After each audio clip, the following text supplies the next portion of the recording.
Hi guys, स्वागत है आप सभी का मेरे C4 चैनल में। आज हम कंटिन्यू करते हैं चैप्टर 4 और उसमें आज का टॉपिक है अपना अभिक्रिया की अणु संख्याता। टॉपिक है अपना आज का अणु संख्याता।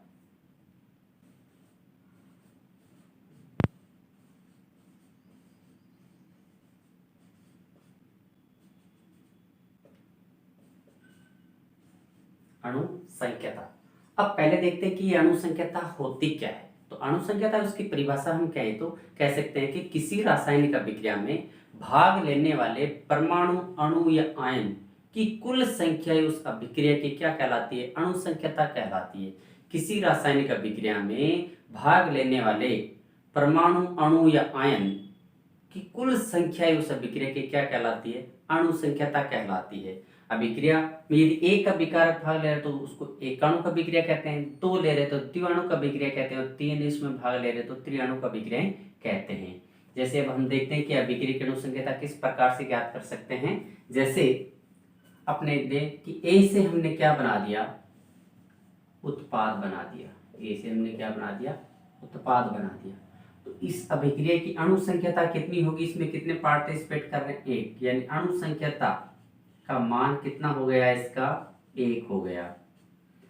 एग्जाम्पल देखिए, जैसे NH4 NO2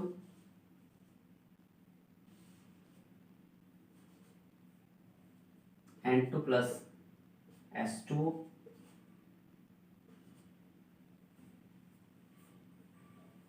ये है। इसमें अभिक्रिया की अणु संख्याता कितनी? एक। हमने परिभाषा में क्या कहा कि किसी रासायनिक अभिक्रिया में भाग लेने वाले परमाणु, अणु या आयनों की कुल संख्या उसकी क्या कहलाती है? अणु संख्याता कहलाती है। तो इस अभिक्रिया में भाग कितने ले रहे हैं? एक ले रहे हैं, तो इसका कितनी हो जाएगी? अणु संख्याता एक हो जाएगी।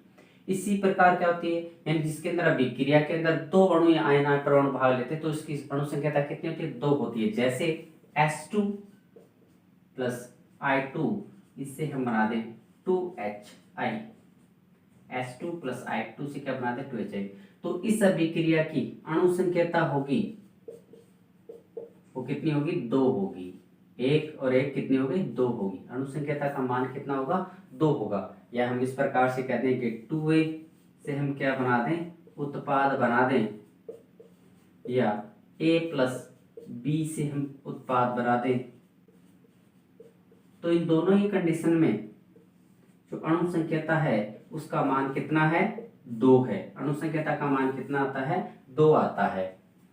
अब इसी प्रकार कह सकते हैं कि जिस अभिक्रिया के अंदर तीन अणु भाग लेंगे तो उसकी अणु संख्याता कितनी होगी? तीन हो जाएगी। जैसे FeCl3 SnCl2, इससे हम बनाते हैं FeCl2 प्लस SnCl4।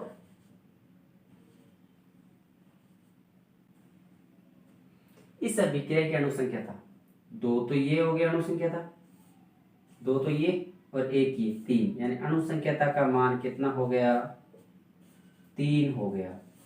यानी सीधा सीधा अणु संख्याता से अभिप्राय है कि कोई भी रासायनिक अभिक्रिया है उसमें जो अणु आयन होते हैं उनके आगे जो स्टाइकियोमेट्री है उनका योग ही क्या होती है? यानी अभिक्रिया एकदम संतुलित अवस्था में हो और उसमें जो स्टाइकियोमेट्री है उनका योग ही क्या कह सकते हैं? अणु संख्याता कहलाती है। उसका योग ही क्या कहलाएगा? अणु संख्याता कहलाएगा। अब अणु संख्याता है वो एक क्या है? सैद्धांतिक मान है। सैद्धांतिक का मतलब अपने सीधा दिख रहा है कि इसमें इसका एक, इसका अणु संख्याता कितनी होगी? दो होगी। अणु संख्याता का मान कितना होता होगा?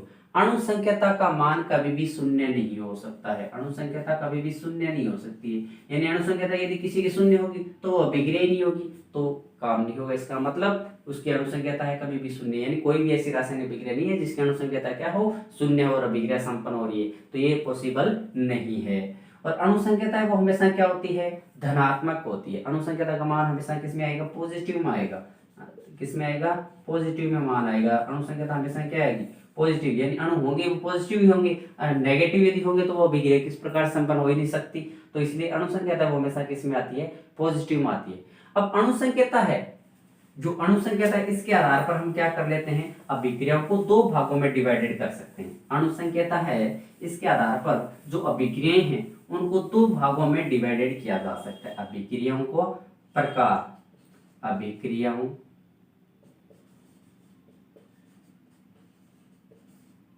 के प्रकार यानी अणुसंख्यता है, उसके आधार पर यदि अभिक्रियाओं का वर्गीकरण करें हम तो इसको दो भागों में डिवाइडेड कर सकते हैं। एक तो होती है सरल अभिक्रिया,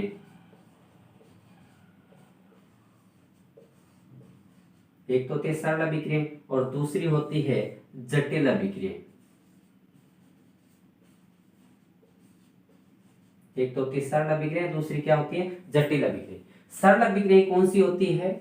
सरल अभिक्रिया हम उनको कहते हैं जिनमें क्या होता है, जिस अभिक्रिया में जितने अभिकारक अणुओं की संख्या दें, जो अभिकारक है उनकी संख्या यदि उसकी अणुसंख्यता होती है तो उसको हम सरल अभिक्रिया कहते हैं।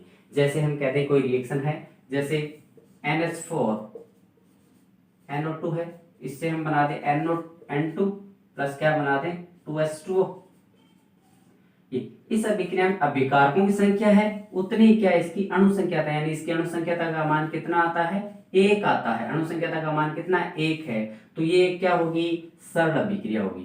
यानी जितने अभिकारकों से वो यदि उसकी अणुसंख्यता आती है तो वो एक क्या है? सरल अभिक्रिया है। या कहते हैं H2 प्लस Cl2, इससे हम बना दें 2HCl। इसकी अणु जो संख्यता है उसका मान भी कितना था? 1 रेके 2, यानी जितने अभिकारकों की संख्या है उतनी उसकी यदि अणु संख्यता आती है तो वो एक क्या कहलाती है? सरल अभिक्रिया कहलाती है। जटिल अभिक्रिया दूसरी है जटिल अभिक्रिया। जो जटिल अभिक्रिया होते हैं उसमें क्या होती है? अभिकारक अणुओं की संख्या 3 से क्या होती है? अधिक होती है। यानी अभिकारकों की संख्या क्या होती है? 3 से अधिक होती है। जब अभिकारकों की संख्या 3 से अधिक होती है तो उसका वेग निर्धारक पद, यानी जो सबसे धीमा पद होता है वो उसका क्या होता है? वेग निर्धारक पद होता है। और जो जटिल अभिक्रिया उनमें जटिल अभिक्रिया क्या कह सकते हैं? अणुसंख्यता का कोई महत्व नहीं होता है और 3 से अधिक भी अणुसंख्यता नहीं हो सकती है। क्यों नहीं हो सकती है? क्योंकि यानी पॉसिबल नहीं है, हम ये नहीं कह सकते होगी ही नहीं कभी, लेकिन हो सकती है तो उसकी मात्रा क्या है? नगण्य के बराबर है। यानी 3 से अधिक जब अणु आपस में भाग लेते हैं अभिक्रिया में तो आपस में उनके टकराने की यानी उत्पाद बनाने की संभावनाएं क्या हो जाती है? कम हो जाती है। इसलिए कहते हैं कि अणुसंख्यता उसका मान 3 से अधिक नहीं हो सकता है। और जटिल अभिक्रियाओं के लिए जो अभिक्रिया की कोटि है वही उसकी अणुसंख्यता से अभिप्राय होता है। यानी मुख्यतः जो जटिल अभिक्रिया उनके लिए अणुसंख्यता का कोई उपयोग नहीं है, केवल जो कोटि होती है उसी को अणुसंख्यता के रूप में माना जाता है। ये होता है जटिल अभिक्रिया के अंतर्गत। अब देखते हैं अणुसंख्यता और जो अभिक्रिया की कोटि है उनमें क्या क्या अंतर है। अभिक्रिया की कोटि और अणुसंख्यता है उनमें क्या डिफरेंस है?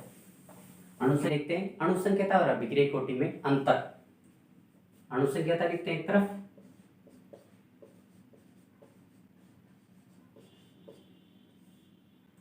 और दूसरी तरफ लिखते हैं अभिक्रिया की कोटि।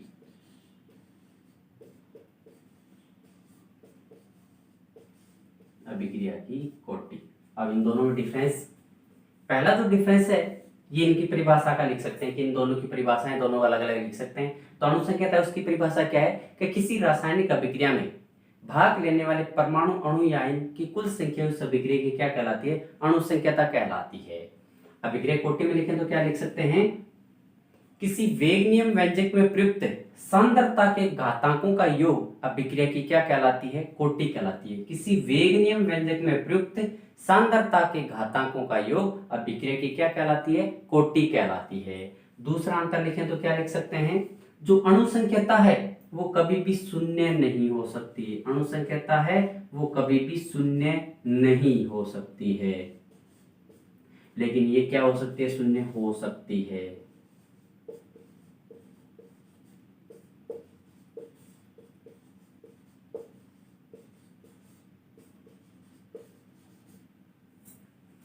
तीसरा अंतर लिखें तो अणुसंख्यता उसका मान हमेशा क्या होता है? धनात्मक होता है।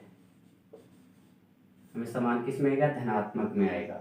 लेकिन अभिक्रिया कोटि है वो धनात्मक के साथ में क्या हो सकती है?